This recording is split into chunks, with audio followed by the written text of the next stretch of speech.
All right, question 5. This is a division question.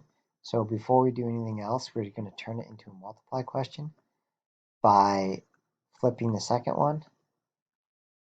So multiply by the reciprocal is what it's kind of commonly called. So 3y squared over 4x to the sixth. Okay, so now when we cancel this, this is a little goofy. So um, basically we don't have plus or minuses in this question. So when we factor, like the first 4x squared is really just 4 times x, right? And 6y to the fifth, I'm going to write 6 actually as 3 times 2 because I want to cancel with this times 3 up here.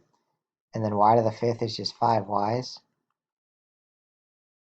All right. And then 4x to the sixth, I'm just going to leave it as 4 because those 4's will cancel. Next to the sixth looks like this.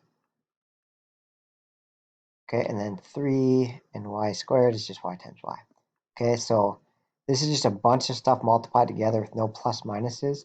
So just go through and cancel things that are common, right? We've got a times 4 and a times 4, times 3 and a times 3.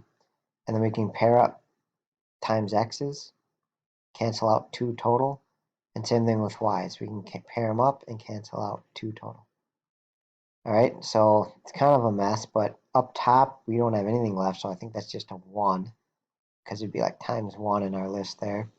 And then our denominator, we have a 2. And then let's see, y times y, which is y cubed. And then for x's, we have 4 of them multiplied together, so x to the fourth.